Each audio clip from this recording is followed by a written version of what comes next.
welcome to yet another edition of Wealthwise with Edelweiss. Today we have with us Mr. Rajat Jain, the Chief Investment Officer of Principal Asset Management Private Limited.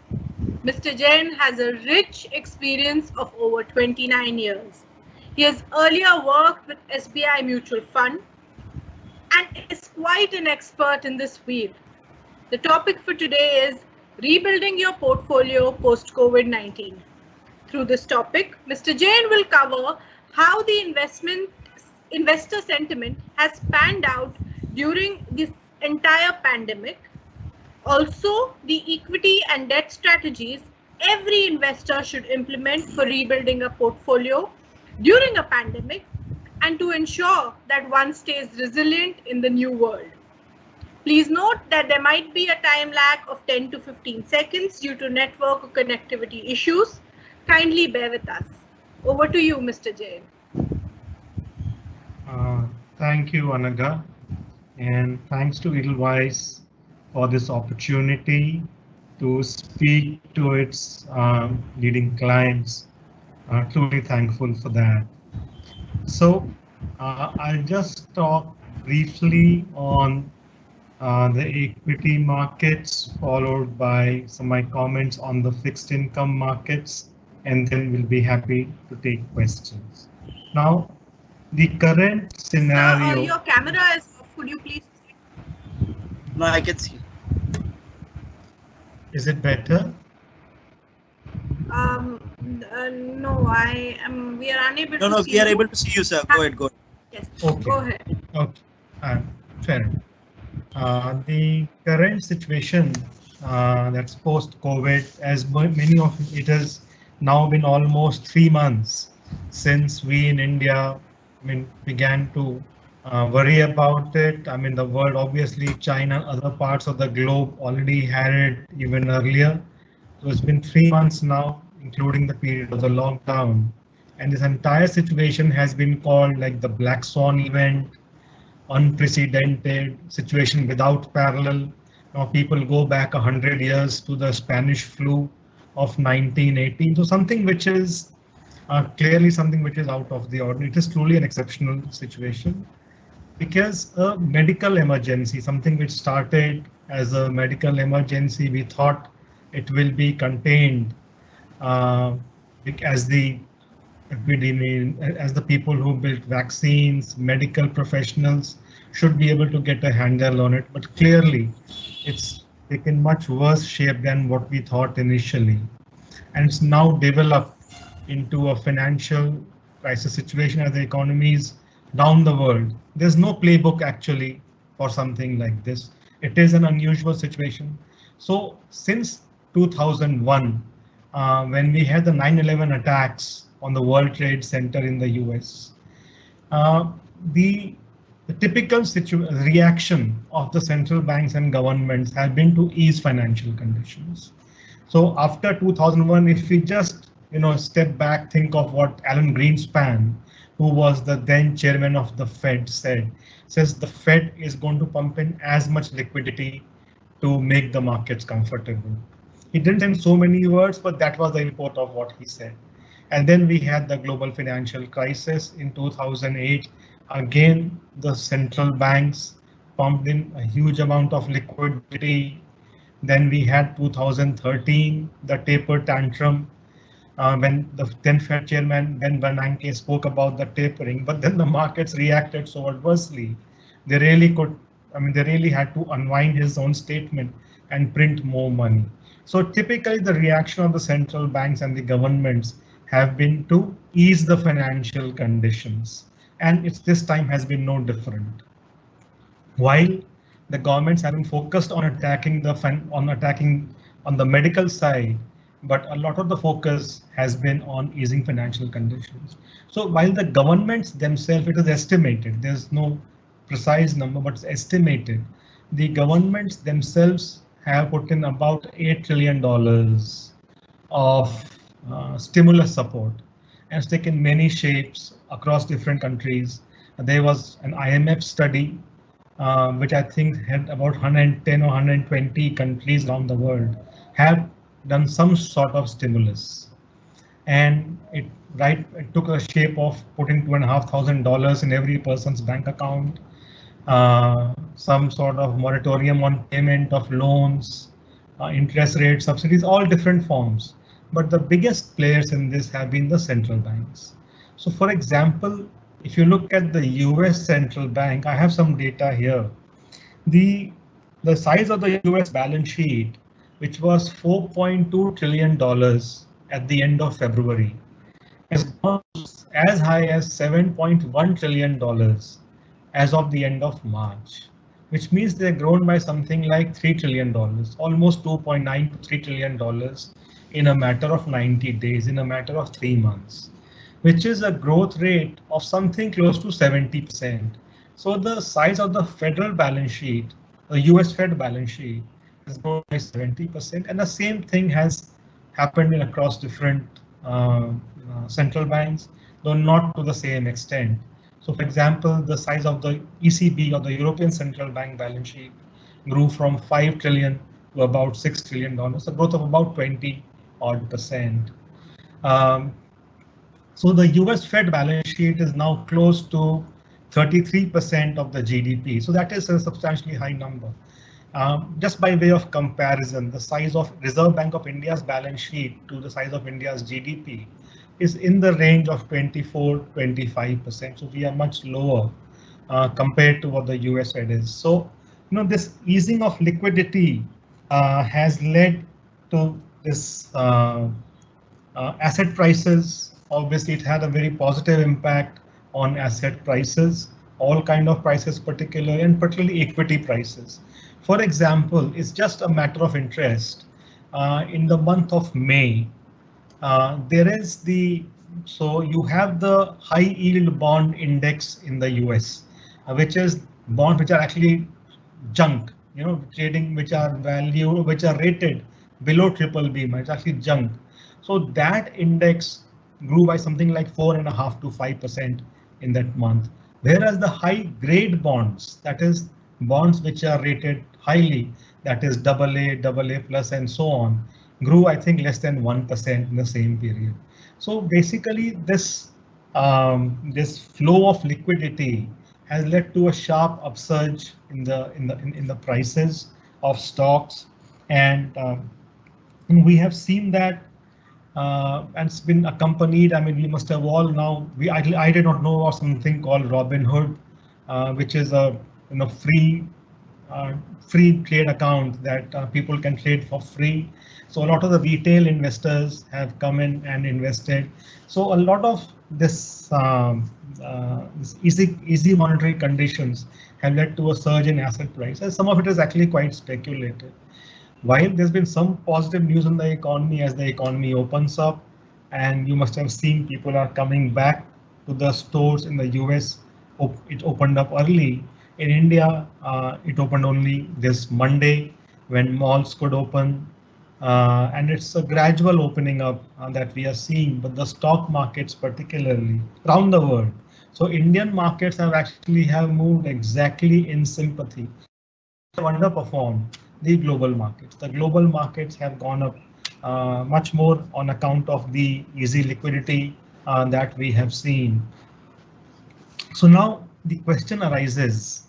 So it appears currently that there is some sort of disconnect between the economy and the surge in the stock markets. So, this different alphabets people are talking about. Will the recovery be a V? The stock market has taken a V-shaped recovery. We do not know if the economy actually will show a V-shaped recovery, or it could be a U-shaped recovery, that is a prolonged. It forms a base for about 1 or 2 quarters, about 5-6 months, gradually as things begin to get better, and then the economy recovers. Or it could be an L. In the pessimistic scenario is it just takes a long time. L-shape, it is a very long time for the economy to recover. Or W. I think no one knows that. I think the correct answer is it is very difficult for any person to know as to what shape the economic recovery is going to take. Now, why is that? Because in India, as we know, on the consumer, it's about consumption is around close to 2/3 of the GDP, around 62, 63, 64% of the GDP is consumption-led demand. Investment demand is much lower. It is, probably close to in the 25 to 30% range, and then there's government. The consumer, it is very important to know how the consumer is going to behave. Now, there are surveys, people have been talking to potential consumers, and surveys indicate that the consumer actually may be inclined to save more. As you know, the savings of the Indian household actually have been coming down for at least 10 or 12 years. These are actually net savings, which means they account for the net borrowings, as the Indian consumer has been borrowing more, while the gross savings also have come down, but because they have been borrowing more on average, so net savings have come down quite sharply. So there could be a change in behavior. People may just want to save, given that India doesn't have a social security net. Few people, only about 1 crore odd people in India work in some sort of formal, are in a formal employment. That is, they have access to gratuity, they have access to PF and all of that. Most people are unorganized. And what we have seen in the current environment, when people, some people, a lot of people take pay cuts, a lot of people lost jobs. There may be an incentive for people to save more. We have to see. It is not something that we know. We have to see that behavior. That's why it is saying it is difficult to see how the economy is going to pan out. Secondly, some trends are clearly visible. I mean, people will certainly expectedly want to buy more insurance, more health insurance, not only because they are afraid, they want to protect themselves, also because the cost of medical treatment is going up sharply. And we have seen that in the current environment of COVID, a situation where we have read stories that the cost of medical cover has gone up very substantially, particularly if you went to a private hospital. So I think those are some trends that we are going to see. Certainly there will be a trend for people to look for personal mobility. It need not be expensive personal mobility. So people probably who took public transport may look to buy a low-end two-wheeler, at least for safety reasons. Likewise, there may be a demand for people to buy a low-end car for commuting purposes, because they'd rather not share public space. Social distancing is something which is going to become the norm. Now, as a result of social distancing, what's also going to happen, the cost of operations for companies is going to grow up. Certainly, at least till the time this is in place, the social distancing norms are in place, because you can have fewer people in the shift. You have to make arrangements for their protection, and the way of doing work may change slightly. So in a way, this is going to add to the cost of doing business for companies. So it is possible, and Reserve Bank of India did mention earlier about inflation potentially trending down, but certainly from the point of view of manufactured goods, it is possible that there may not be the deflation, or the price of manufactured goods will not come down. Even though the input costs have gone down, we know, because globally commodity prices are low, crude prices have come down, though the prices of fuel in India have not gone down. Actually, they have gone up as the governments have raised taxes. But overall, the inflation, there will be inflation for manufactured goods, which I think is something that is going to happen. Probably now, or probably at a time of taking questions and answers, some of the sectors that we potentially think may be interesting. So it flows from what I have just said. I think insurance is something that we think is certainly going to look better. Two-wheelers, especially low-end two-wheelers, are going to look better. Low-end cars, there should be a decent demand. Pharma, some of them are, these are no-brainers. Chemicals is something that potentially looks interesting. And there's also a talk of manufacturing shifting away from China, since we're talking about chemicals. that may be a medium-term trend. It's probably not a short-term trend, because right now even businesses globally are grappling with this crisis. Yes, they may certainly start to think of shifting away from China. They want to diversify their production from a single country, especially a country which is entered into some sort of tussle with the whole Western, not only the US.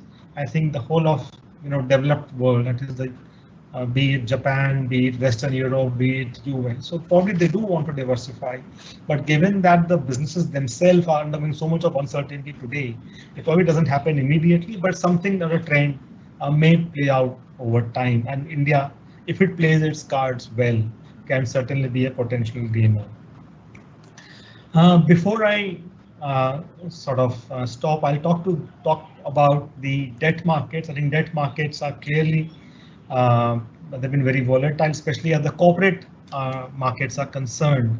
But to start to talk about the government securities market, or the GSEC market, as we know, the government has promised to do a lot.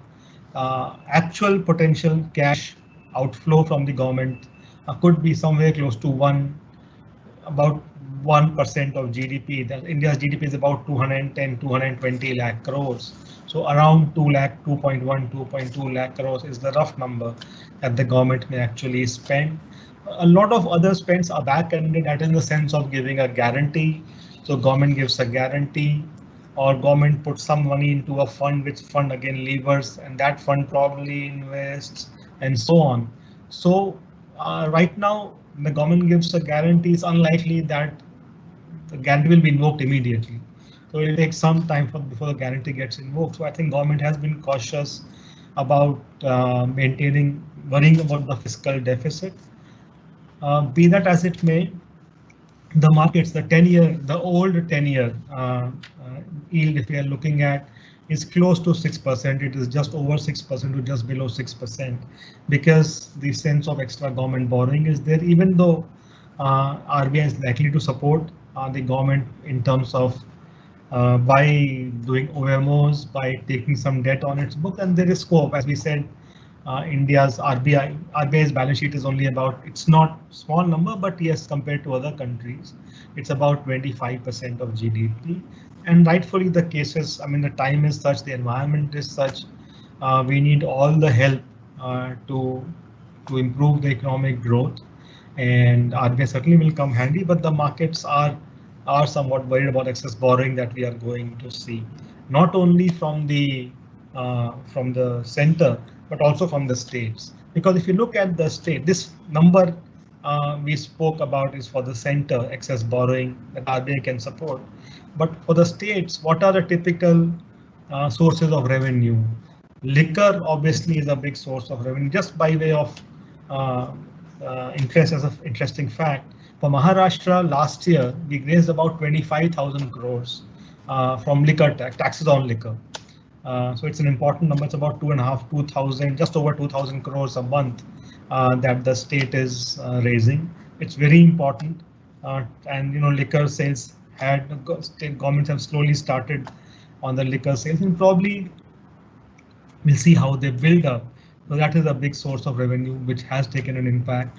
Other big sources are stamp duty, for example. So sale of property is something which has taken an impact. That certainly is going to impact sales and the revenues of states, and then obviously the devolution from the center.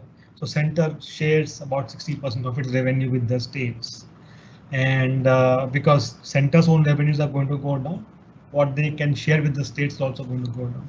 So the borrowing is going to be large from states and the center. So probably the yields we do not think are going to come down dramatically next year. So that is what I have very briefly on the equity markets and on the fixed income markets. We can now open up for questions either on this topic or any other topic of interest. Anagha, over to you. Thank you so much, Mr. Jain. We have received a lot of questions, but I'll start with something which a lot of us are asking. So, the audience want to know how will asset management be affected post the COVID-19 crisis? Like, how do you see that changing in an overall scenario for investors across? Yeah, so sorry, and I'm sorry, I didn't exactly follow you. How will asset management change post-COVID? Post COVID-19. Yeah. If after this pandemic pans out, how will the investors change their asset management strategies? How do you see that happening? Okay. Okay. Well, I think, first, obviously, the general observation in these questions is investors' risk profile obviously determines how they're going to invest their assets. But one obvious thing that we are going to see is people are probably looking at having a more slightly increasing their exposure to emergency cash potentially, that is putting more money into cash management fund or steady assets, and that could be one. But outside of that, uh, and what we have also seen, I think gold has sort of gold. If you go back about 8 or 9 or 10 years ago, gold was about like $2,000. It went all the way to 1150, $1,200. It's come up to around $1,700 today per ounce. So there may be some interest in that. It's not going to be a major part of their asset class, but given that gold has had a strong rally, and as the world talks about inflation, dollar index actually, if you see, the dollar index had gone to 102. It is now down to something like 95, 96. There is a talk that with the Fed printing this balance sheet, US losing somewhat its allure uh, as a country, as a safe haven country. It's not, I mean, it's a very small issue, but not a big issue yet.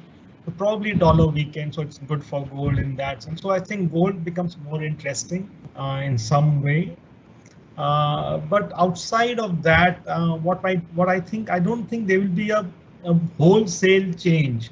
Uh, but for this, so two things. One is, yes, people may want to keep more in for emergency cash and low volatility debt instruments. There could be some move toward that and something towards gold, but not outside too much of that. If you just step back a bit, I think it's not that, equity, while it's very volatile, it is not like a dead asset class. I think equity is still, because while this year FY21, certainly we know GDP itself is going to shrink. It's so difficult to predict how it's going to happen. 20 to FY22 is when we see actually companies beginning to recover. But equity, with the markets having gone down so much, are going to remain interesting. And the good thing about equity is you get your returns not in the very short term, but not very long term either. Typically in 3 to 4 to 5 years is when you begin to see the fundamentals reflect in the equity prices. So I think equity is going to remain an important asset class, though just for safety reasons, people may like to take some money off equity and put into slightly more safer instruments. Thank you so much. Now that you've briefly touched on the topic of gold, there are several people asking us questions about gold. So could you just give us what is your outlook on gold in the coming months? And a lot of people are asking, should they invest in gold at the current rates? Yeah, unfortunately, I mean, we don't directly manage, I mean, we don't invest in our fund. We only invest in listed equity and listed debt. So we really have no exposure to gold. So I really cannot give an expert's view or somebody who has a view on gold. But I'll go back to what I said earlier. Um, it's just that gold has because of the weakness in other asset classes and the volatility. Gold is a hedge in times of volatility, and there's talk on the dollar being under pressure. We spoke about a dollar index correcting about 6 or 7% in, I think, the last 2 weeks or 3 weeks, from 102 down to 95, 96. Gold is going to remain interesting. I mean, but is it a good time to buy gold at 1710, 1720, in that range, if I remember right? I really wouldn't have an answer, but I think gold is something that people may like to have a certain part of their portfolio towards. Unfortunately, I really can't give a good answer to that. So thank you so much.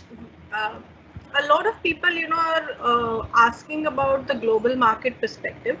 I have a question where this gentleman is asking, global markets have started to show negative sentiment with fears of a second wave of virus. Everyone is discussing that. So do you see this turning, or how do you think it is going to pan out? Yeah, actually, very valid point, and two points to that. I think I didn't mention the second wave of virus, and the economy opens up, and particularly in the US, you see stories of beaches being crowded. It's things are the economy is opened up, but Corona is still around. People have to be slightly cautious, and people are cautious, but too much of crowding actually can lead to a second wave of infection. Until such time we do have a vaccine, a cure, I think it can lead to a potential second lockdown. But the current volatility, actually, if you look at it, this when the markets went up in the first place, it was only because of the amazing amount of liquidity in a very short period of time. See, this time, I just mentioned the figures, about 3 trillion, about $2.93 trillion were infused in the economy in a period of about 8 weeks, right? By the US Federal Bank. I mean, that is, and in the last financial crisis, it was something like 1.5, 2 trillion over a period of 2 years. So this liquidity has found its way. If you look at it, I mean, the retail investors are the ones who are looking smart today in the US. I mean, since talk about the global market, so this platforms called Robinhood and there are others. And I'll give you two examples, Hertz and Nikola. This company, I mean, Hertz is actually bankrupt. They filed for bankruptcy, which means they can't even cover their debt, and forget the equity guys are going to get nothing. Actually, they should get nothing, but they'll be written down fully because the debt's written down. So no, equity guys will get nothing. And I think Hertz stock went up, I think 70 or 80%. And this company called Nikola, because the first name of Tesla. So Tesla is doing good as an EV manufacturer. So Nikola is another company which has been launched by another group of people, and they have no sales. They're going to do some battery, cars or something, and that stock is up huge. I mean, very, very large number. So this is a totally sign of a speculative. It's not that the stocks were right to go up in the first place. So I'm not surprised they have gone down. But unfortunately, this volatility is going to continue. As I said, in India, because we had to know the mind of the consumer. We had seen how the economy, what are the corporations going to do? Are they going to invest? So while rates are available, rates are cheap, but it's the problem today, the people who need the credit are not getting the credit. So we have to see what the companies do. Are they going to invest? What are the consumer behavior? So right now it is a totally volatile situation, and this move, the V-shaped move in the stock markets, is totally uncalled for, at least in the US, and which has corrected itself. Okay, thank you so much. I have another question where the person is asking how there's been how to invest in debt instruments. That has sort of been a confusion amongst a lot of investors. So I have a person asking, how do you choose a safe debt instrument for redistribution of a portfolio?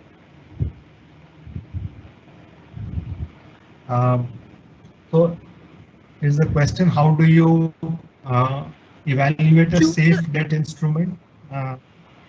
For while redistributing your portfolio.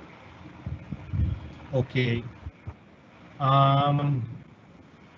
Yeah, so I think debt is an important part of everyone's portfolio. The problem in India is because we have a lot of debt. I mean, sitting in bank deposits or something. So we do. It's not that we don't have debt. We have a lot of debt in fixed rate instruments. Typically, bank FDs is where we have. For example, the size of bank FD is about 120 lakh crores today, 130 lakh crores, and this entire mutual fund fixed income industry is about 13 lakh crores. So the fixed income industry is about 10% of the bank deposit size.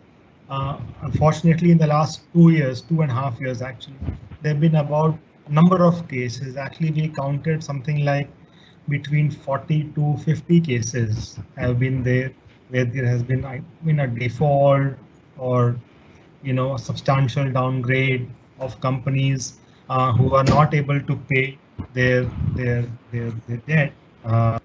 So this has been a quite a it's been quite a uh, unpleasant surprise for investors. Given this current situation, I think, however, given that debt is an important part of one's portfolio, investors can look at a good corporate bond fund, which has ratings on companies rated AA and higher. And I think portfolio managers, I mean, they have been much more cautious given the experience that the investors have had over the past many years, over the past many quarters. So I think overall the quality of that portfolio is going to improve.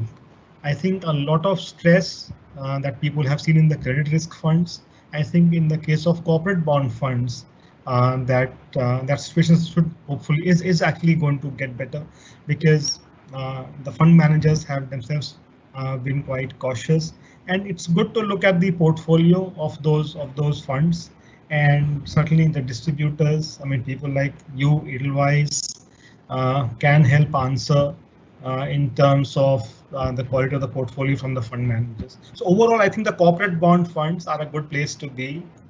Other than that, I think the short-term fund, I think my ideal product, I think, for debt funds is the short-term funds, which have a maturity of up to 3 years, duration of up to 3 years now. And so they're not too volatile, given the maturity itself is quite limited, and they again have good quality credits. So I think a bond fund and a short-term fund are potentially two interesting spaces we can look at. Fund manager, I mean, investors can look at. Thank you so much. Now, being on that topic, I have another question where a person is asking, what should be a good equity and a debt strategy? Like, how should one balance both of them in, your portfolio till the time the market turmoil settles? Like the volatility we are experiencing that right now, how should we manage the equity and debt in our portfolio to help us weather? Yeah, I think what should be what should be the right weight of equity and in your portfolio. I think before I answer, I think it's very important. I think a part of the answer lies in the price of an asset. One of the most important determinants of the performance of any asset class is the price you pay for it. So what I mean is by that is you have to rebalance whatever. I'll come to answer about the equity debt mix, but it's important for the investor to look at the valuation of equity, and equity is more expensive, for example, like it was in 2000 or we saw in 2007. So whenever equity is expensive, for example, we saw it in late 2017 or late 2017, early 2018, when markets were very expensive. It is good to rebalance one's portfolio and on the risk in that portfolio. But having said that, what is the right equity debt mix obviously depends on your risk profile, and importantly on your age profile. It is as people live longer, I mean, the longevity of an Indian, I mean, for everybody in the world, including Indians, has gone up as people are living longer lives. So it's not that when people traditionally say if you are 60 or 65, you have no equity in your, which I think is not true anymore, because people are living to the age of, say, 70s or 80s. An average person is living that kind of a life now. So you need to have equity which gives you something over inflation over a reasonably long period of time. So first of all, equity should not become zero even when you are, probably it should be lower equity component when you are a senior citizen, but probably it should not become zero even then. But otherwise, it really is a function of your risk profile and discussion with your financial advisor. So that really there's no right answer uh, for everybody. But I think what's going to happen is, as we spoke to a response to one of the earlier questions was, given the current volatility, it is likely people do bring equity, move to more safer assets today. But I don't think people should do that wholesale. Equity still is a very interesting asset class, uh, especially, there are many large cap which are really interestingly very fairly valued. Likewise, mid caps, likewise small caps. I think equity is something you should have. Though for near term to cut down the volatility, people may bring it down, but otherwise, I think equity should remain what you think is the right size for yourself. Thank you so much. I have another question here where a lot of investors are contemplating based on their portfolio that the equity has been down by 20 or 30% given the market volatility in the past 2 or 3 months. Do you think that it's a time for them to exit? Do you think it's a time for them to hold and stay, or is it a time to rebalance their positions? So that is like a very general question everyone's asking. True. I think that's a lot of people ask, if market is down, see, there are two things. If the market is down 10 or 15 or 20%, has the value of your company gone down that much? When I say the value, has the potential cash earnings or the potential earnings you're going to see from your companies have gone down by that much? So let's talk of the case of a fund manager. So what would he do? Is he going to, supposing this question asked to a fund manager, okay, you are managing this money and the stocks are down 20%. So are you going to raise cash, get out of equity? No. If you believe that the underlying business of the companies remains solid, he's not going to do that. He's not going to sell off his equity exposure and move to cash or fixed income. Likewise for yourself, even if you're doing equity directly or through mutual funds, if the markets have taken down 20%, actually becomes more interesting. So long as the underlying fundamentals have not or somewhat changed, they have not changed extent of 20%. I think there's no reason for you to get out of equity because of that. Actually, it becomes much more interesting. Equity actually becomes much more interesting when they are down 20% than when they are up 20%.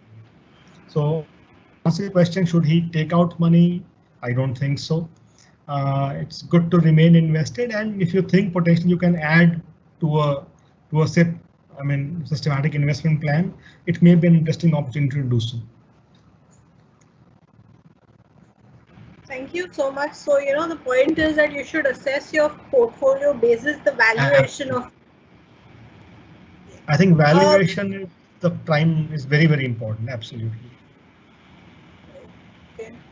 So, when you're talking about valuation, a lot of people are asking, it's a very generic question, but, could you just give 2-3 tips to say a novice investor that what should you look at when you are talking about the valuation of a company?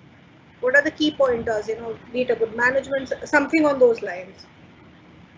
Yeah, you're right, management. First of all, I presume when your question is coming about, people who do stocks on their own. So my general advice, this is an advice that I think is useful for most people who do stocks on their own. Just do few things well. I think that's very important. If you are doing stocks, then whoever you are, you can do as good a job as a professional money manager if you limit your focus to a few things. See, when you say, what does the professional money manager bring that an individual doesn't have, which is he's got this, a team of analysts and other support staff and paraphernalia in terms of tools, data, all that is available.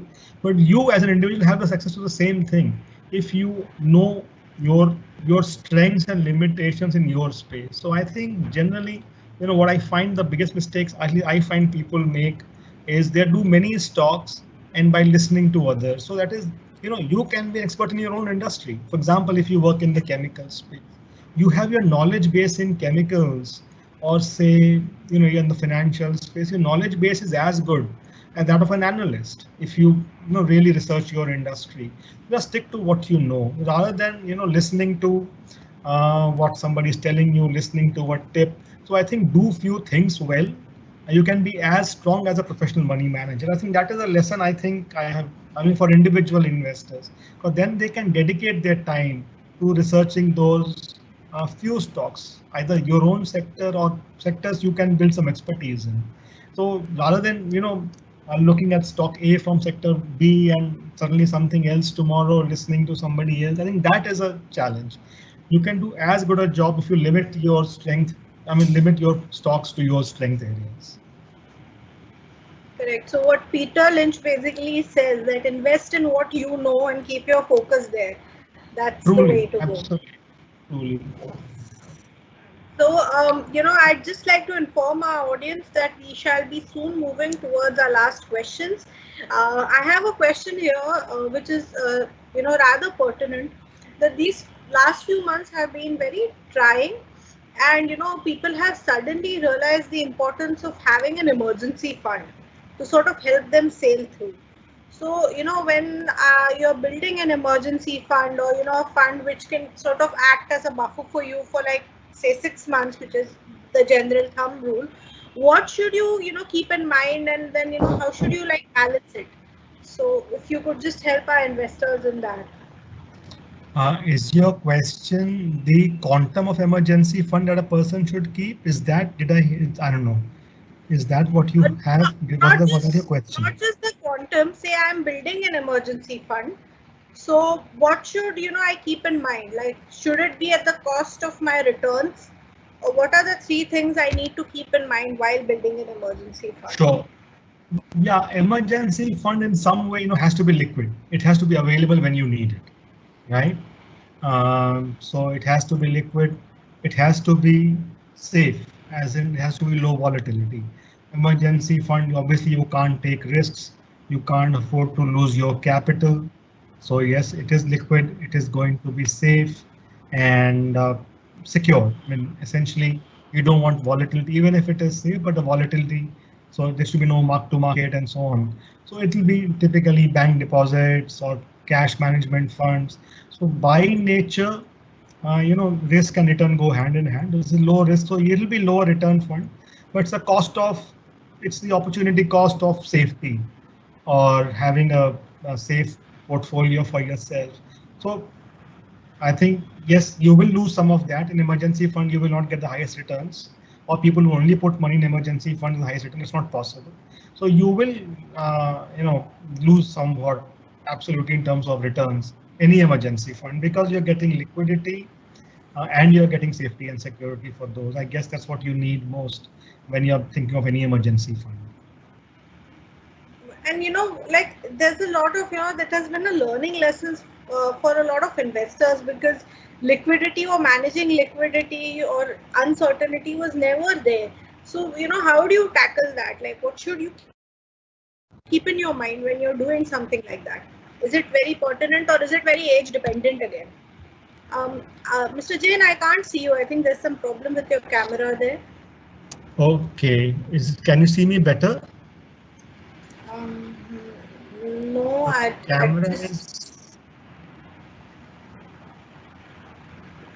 Okay, I just Can you hear me? Okay, yeah. Please, I'll just continue. Okay. Yeah, I think you got to divide your, I think that is what financial advisors tell you to do, right?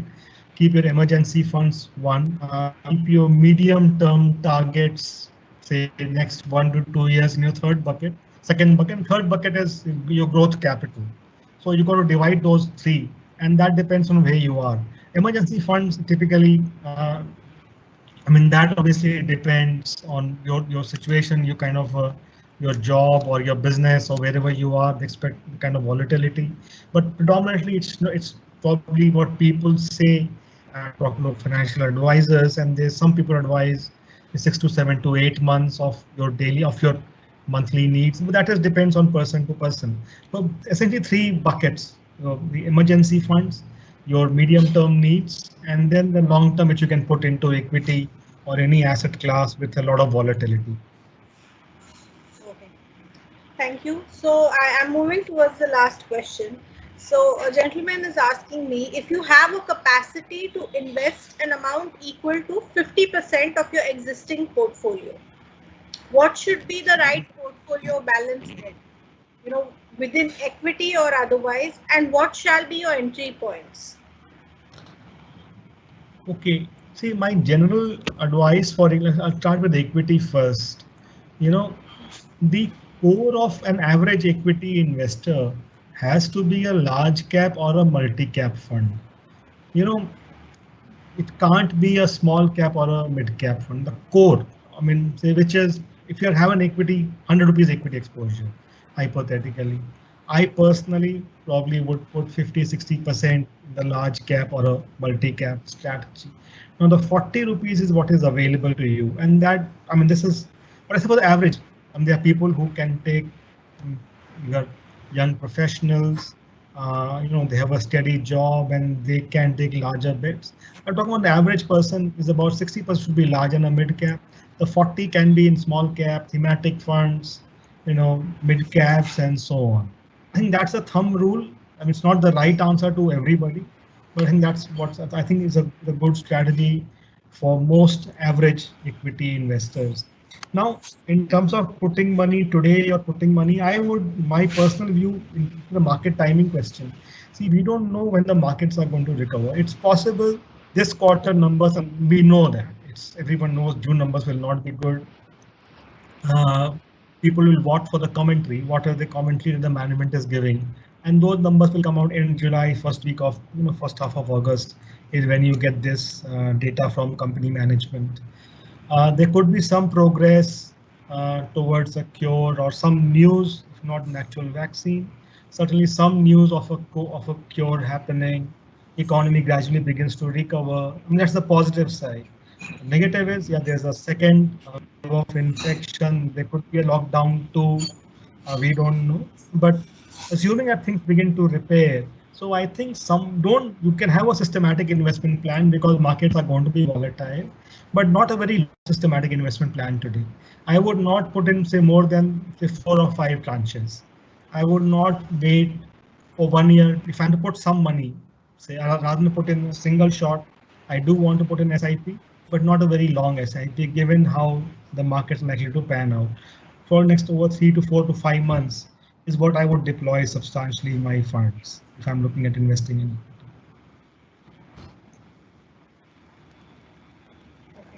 Thank you so much. Your insights have been really helpful for all our attendees. In closing, would you like to sum up, Mr. Jain, for all our audience? I think it's very thankful. Thank you, Edelweiss.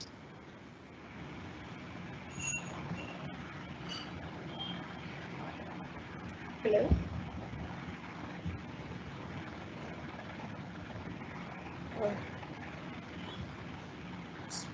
Thank you, sir. With that, I'd like to move towards the end of the session. Thank you again, Mr. Jain, for this very fruitful interaction.